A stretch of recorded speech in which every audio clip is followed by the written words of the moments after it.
बिस्मिल्लाहिर्रहमानिर्रहीम। नाज़रीन अस्सलाम वालेकुम। मैं हूं आपका मेज़बान साबिर शाकिर वफाकी दारुल हुकूमत इस्लामाबाद से।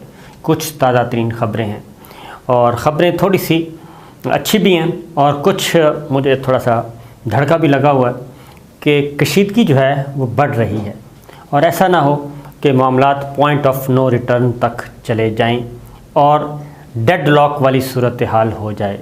खुदा ना करे ऐसा हो, बल्कि कोशिश करनी चाहिए कि सूरत हाल को मामूल पे लाएं और जो बड़े हैं, बड़ों के बड़े और बड़ों के दोस्त, कॉमन फ्रेंड्स, उनको बीच में आना चाहिए और उनको अपना रोल अदा करना चाहिए बेहतरीन कौमी मफाद में, पाकिस्तान की सलामती के लिए। पाकिस्तान मज़ीद डिस्टेबल ना हो। उसकी रीज़न क्या है? उसकी रीज़न ये है कि एक तरफ तो गवर्नमेंट जो है वो बहुत जल्दी में नज़र आ रही है और गवर्नमेंट काफ़ी ख़तरनाक काम कर रही है और ख़ास तौर पे शहबाज शरीफ साहब एंड कंपनी इंतहाई ख़तरनाक काम कर रहे हैं। वो मैं आपको बताता हूँ, लेकिन पहले ज़रा सुनिए कि मरासला, धमकी अमेज़ खुफिया मरासला, वो पीछा नहीं छोड़ रहा। उसके मज़ीद मंदरजात सामने आ गए हैं, मज़ीद मंदरजात सामने आ गए हैं जो कि बहुत ही खौफनाक हैं। और एक तरफ अब उसको पजीराई मिल रही है। अगली बात मैं ये आपको बता दूं कि अब उसको सिर्फ पब्लिक नहीं, आहिस्ता आहिस्ता रोज़ाना सिर्फ एक लाइन बाहर आती है और आंखें खुली की खुली रह जाती हैं कि आखिर पाकिस्तान जो है, पाकिस्तान के साथ क्या करने वाले हैं और पाकिस्तान के साथ जो है इतनी ताकत पाकिस्तान के अवाम फराहम करते हैं, पाकिस्तानी अवाम की इतनी बड़ी ताकत आपके पीछे खड़ी है, तो फिर क्या वजह है? काफ़ी चीज़ें खौफनाक हैं। नंबर 1 ये, एक तो मैं आपको कहूँगा कि असद मजीद साहब को पूरी कौम को सैल्यूट करना चाहिए।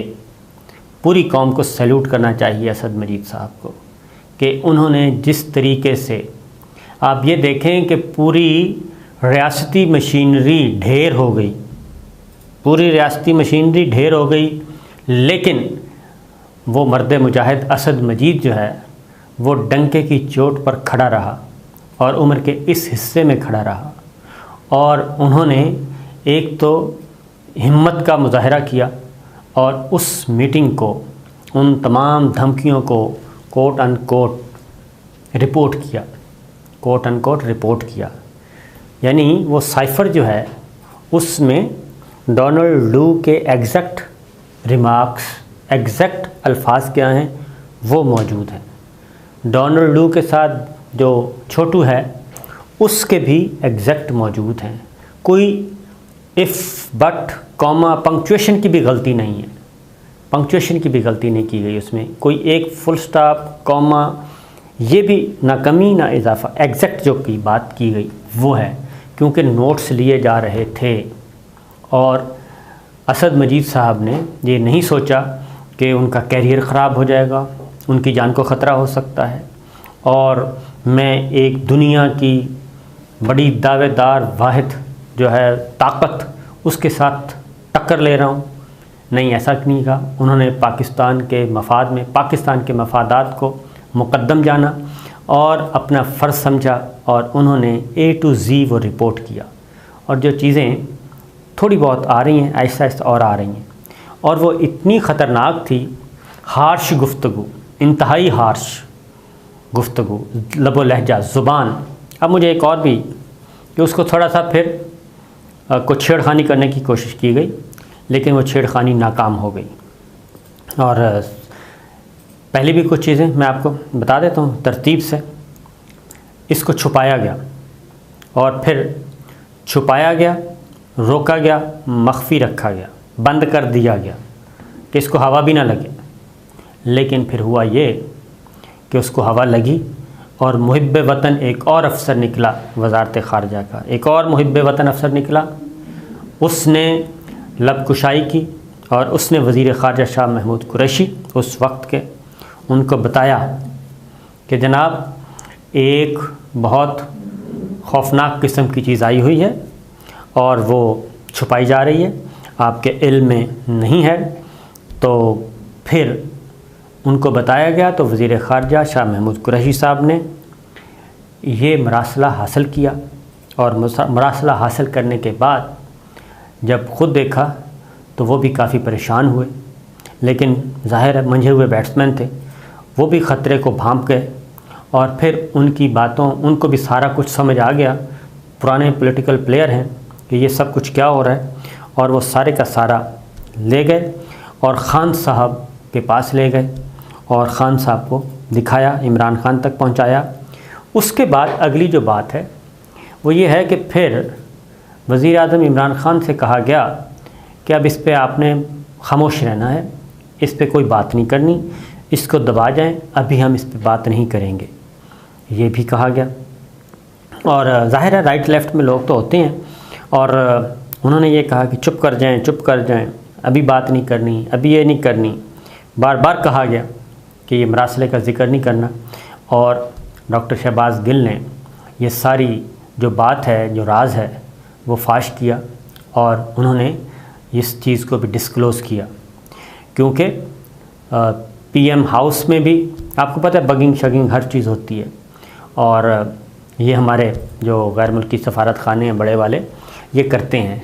और मुझे अच्छी तरह याद है कि जब अमेरिका के दरमियान, अमेरिका और पाकिस्तान के दरमियान पीपल्स पार्टी के दौर में कशीदगी बहुत बढ़ गई थी आफ्टर सलाला, तो उसके बाद भी, और फिर जो ऑपरेशन हुआ था आपका एबटाबाद वाला, उसके बाद भी वफाकी काबीना का इजलास जो है उसको मॉनिटर किया जा रहा था, उसको बंद किया जा रहा था, और हसास तरीन आलात के ज़रिए।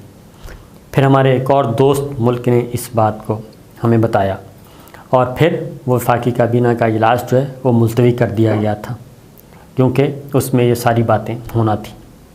तो ये भी हुआ है, तो इसलिए इस पे भी कहा गया कि इस पे बोलना नहीं है, खामोश चुप, बस इसको दबा जाएं। लेकिन इमरान ख़ान साहब ने उसको फिर खोला और बताया, और दबंग तरीके से बताया। अब आगे इसमें और चीज़ भी है, और वो ये है, हाँ, अमेरिका ने भी, अब मैं अगली बात जो आपसे करने लगा हूँ, पहले ज़रा श्री मज़ारी को सुन लें। उन्होंने कुछ और बातें भी बता दी हैं। उन्होंने तो मरासले के अल्फाज तक बता दिया है, और उन्होंने कहा है कि साइफ़र में जो अल्फाज थे वो बयान कर दिए उन्होंने, अभी तक सारे नहीं बयान किए, चंद जुमले बयान किए। और उन्होंने अंग्रेज़ी के वो अल्फाज दोहराए, और अंग्रेज़ी में अल्फाज दोहराते हुए उन्होंने कहा कि वज़ीर आज़म इमरान ख़ान को अगर रिमूव ना किया गया, वज़ीर आज़म इमरान ख़ान को अगर रिमूव ना किया गया तो फिर इसके संगीन नताइज होंगे। और अगली बात यह है कि वो फिर अगर आप लोगों ने ना हटाया तो फिर अमेरिका जो है वो ख़ुद इस चीज़ को देखेगा और ख़ुद एक्शन लेगा।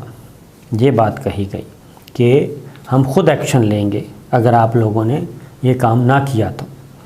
ये एक इससे बड़ी, तो मुझे फिर अच्छी तरह याद है कि मैंने आपको बताया भी था कि अचानक वज़ीर-ए-आज़म इमरान ख़ान की सिक्योरिटी बढ़ा दी गई थी।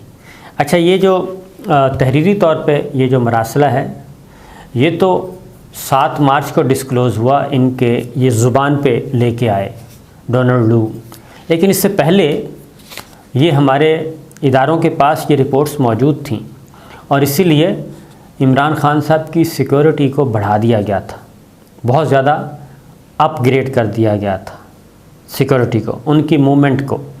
और उन्हें कहा गया था कि आप जल्द से वो पब्लिक मीटिंग्स जो करते थे वो भी ना किया करें। तो ये बात मौजूद है। तो इसलिए ये जो चीज़ है ये बता रही है कि उन्होंने कहा था कि हम खुद एक्शन लेंगे। अब इसमें फिर उसके बाद आगे जो है वो बात बताई गई है कि मैं मोहतात खुद हूँ क्योंकि अल्फाज मेरे सामने मौजूद हैं, लेकिन ज़ाहिर है हम उस तरह से नहीं कर सकते। तो बहरहाल फिर उसके बाद ये है कि फिर आगे वो सारी बात है और वो भी कोड अन कोड डोनाल्ड लू के अल्फाज ब्रैकेट में बंद किए हुए हैं। और उन्होंने कहा कि अगर अदम एतमाद की तहरीक कामयाब नहीं होती तो फिर ख़तरनाक नताइज होंगे, और अगर कामयाब हो जाती है तो फिर हम आपको माफ़ कर देंगे, सब गलतियां माफ़ कर दी जाएंगी। तो ये वो चीज़ है जो कि इसमें मौजूद है। अंग्रेज़ी उर्दू सब चीज़ बाहर आ रही है। और फिर ये है कि उन्होंने ये भी कहा, श्री मज़ारी ने एक और बात कही कि अगर ये पैगाम, सवाल ये उठता है, और उन्होंने सवाल उठाया कि वज़ीर आज़म तो इमरान खान थे, तो पैगाम किसको भेज रहे थे। और कौमी सलामती कमेटी के एलामिया में वाज़ेह तौर पे कहा गया है कि हुकूमत को गिराने के लिए बैरूनी साजिश के कोई सबूत नहीं आए। तो ये वो चीज़ है जो पीछा नहीं छोड़ रही। तो इसका मतलब क्या हुआ? इसका मतलब ये हुआ कि वज़ीर आज़म इमरान ख़ान को हटाना नागुज़ीर हो गया था, और उसमें करैक्टर्स तो ये सारे पॉलिटिकल प्लेयर्स नज़र आ रहे हैं, यही थे और कौन था, और उसके नतीजे में क्या हो सकता था। तो मेरा ख़्याल है कि इसीलिए अब ज़मीर जाग रहे हैं, और न सिर्फ ज़मीर जाग रहे हैं बल्कि MQM ने एक बार फिर ऑफ़र की है, और वो की है जनाब डॉक्टर खालिद मकबूल सिद्दीकी साहब ने।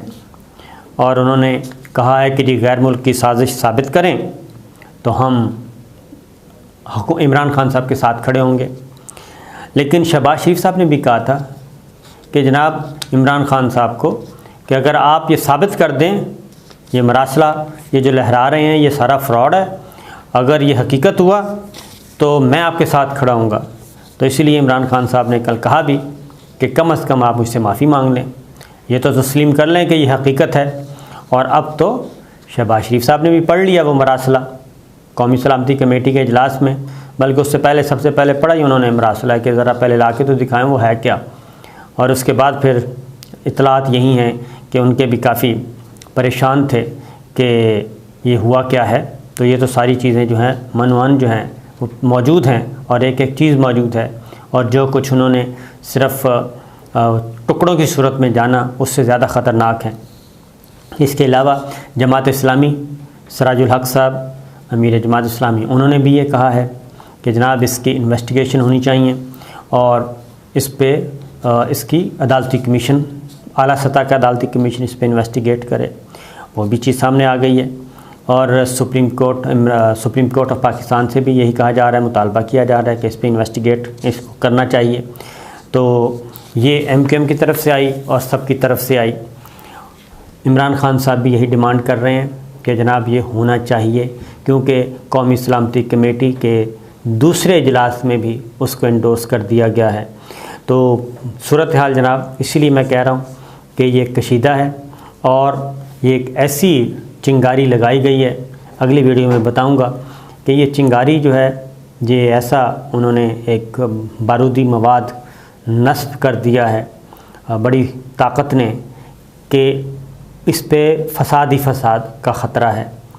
क्योंकि इसमें वो जानबूझ के, ये बात ज़हन में रखिए, मैं अगली वीडियो में इंशाल्लाह आपको क्लियर करूँगा कुछ चीज़ें कि इसमें कितना मल्टी डायमेंशनल किस्म के इसमें मैसेजेस हैं, और पूरे का पूरा पाकिस्तान को जलाने का, ये पाकिस्तान को जलाने का जो है वो प्लान है इस सारी सूरत हाल में। वो कैसे है इंशाल्लाह अगली वीडियो में बताऊँगा। इजाज़त दीजिए, अल्लाह हाफ़िज़।